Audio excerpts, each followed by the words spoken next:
You know, when you hear about going to Sedona and you wind up in a vortex or a Chinese restaurant, depending on what your tastes are, you still think in terms of that aura around Sedona, metaphysical, huh?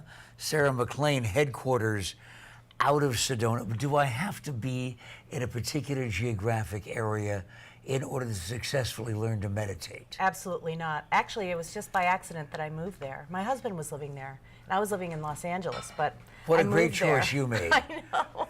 It's perfect branding, yeah. Yeah, so can I meditate anywhere? Can I meditate on my way to work even while I'm driving? No, but you can be mindful when you drive. What does that mean? Mindfulness means being completely present with what you're doing while you're doing it without judgment. I've heard mindfulness probably more in the last year or so than any other time. Why?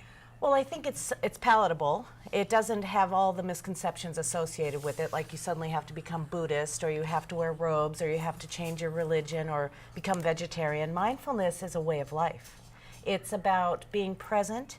It's about savoring your life and appreciating your life. And it's something anyone can practice, whether you're driving mindfully, eating mindfully, or even drinking your tea mindfully. Can anyone learn to meditate? I'd say yes. I haven't met anyone who can't. Well, there are those who say, I've tried hypnosis, but it never works on me. I want to cooperate, but hypnosis doesn't work. Is that a related field at all? Well, hypnosis generally has, it's outcome associated. You know, you're trying to quit smoking or lose weight or become more confident. In meditation, there is no goal other than to do it. So in terms of what's required for any meditator, it requires your gentle attention, it requires your willingness to sit down and do it, and it also requires a focus. And you've heard of various types of meditation, whether it's focusing on a sound that you say to yourself, or a prayer, or even watching a candle flame, or paying attention to your breath. So it's really easy, and it doesn't require belief systems or superhuman powers of concentration. It just requires you to do it, to sit down and do it. If I know how to do it, if I've really mastered it, Yeah. what value is it in my life? Well, it depends on what your affiliate or what's afflicting you, but it can help with anxiety, depression, insomnia, digestion. It can help with lowering your blood pressure. It can help you be more focused. It can help you have a better memory. It can make you happier. Really? Yeah. Do I have to do it every day?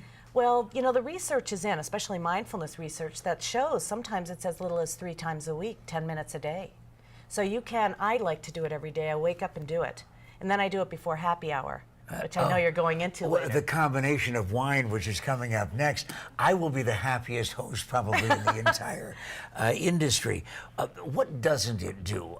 Whenever there's anything involving the edge of mysticism, in the general broad term, people then attach all kinds of myths to it. Right. I think, especially because I'm in Sedona, people come and say, okay, I want an out-of-body experience, or I want to get a glimpse of my past lives, or I want to meet my spirit guides. And, you know, that's not really why I meditate. I mean, those things can certainly probably happen, but the real reason to meditate is to have a better life, to be where you are, whether it's here on television with us, or whether it's driving or with your wife and having a beautiful meal, is to be really present with your life. Okay, start me. Start everybody. Okay. Lesson 1 It doesn't from make good Sarah TV. McLean. Okay, all right. Okay. No, I know under these circumstances it's not exactly Let's ideal. do a real simple one. Okay, so eyes open or closed. Okay, close. I'm going to close my eyes. Okay. Just start paying attention to the sensation of your breath as you breathe in and out naturally through your nose. Tell me, though, how to breathe. Breathe naturally through your nose. So just breathe naturally. Just pay attention to the ever-present breath. And relax your shoulders, relax your forehead, relax your entire face, and pay attention to your breath. You're not trying to create some situation, you're simply attending to what is here now. You do understand, of course, I'm already feeling so good, I may not need the wine in the next segment. Good, good. You might not. Sarah, yes. dismiss something that people continue to perpetuate in the world of meditation that isn't true? Okay, well, I think because there's a lot of research on it that people feel that they have to clear their minds in order to meditate correctly. And that's absolutely not true.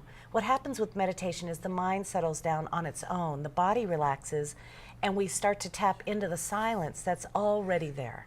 So you don't have to be especially proficient at clearing your mind. As a matter of fact, you can't stop thinking by thinking about not thinking.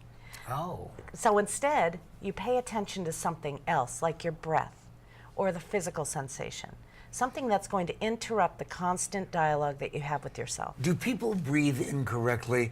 I have heard that over and over and over again, that in the busyness of the typical day, most of us breathe too fast and too shallowly. Well, what happens is we get this fight or flight response is triggered, the sympathetic nervous system, which triggers this deep breath and then the shallow, rapid breathing. Like, think of it when someone pulls out in front of you on the highway. You know, you think you might get hit, and all of a sudden you go into that sympathetic response. What happens with meditation is the whole body switches its response to the rest and digest, to the parasympathetic, where you breathe regularly and deeply. And will meditation help me then avoid the temptation to follow that driver that just cut me off? Yes, you become less reactive and much more responsive and aware of your choices rather than the habits of mind of, I'm going to nail that guy or I'm going to cut him off next chance I get. You become much more responsive and usually you choose peace. May I assume that if I don't have the time to go to Sedona every day or even 3 days a week, that this will help? That's a great book. It's 8 weeks of meditation. There are probably 20 different meditations you can do in there. Also, you can go to my website and there's a lot of free meditations.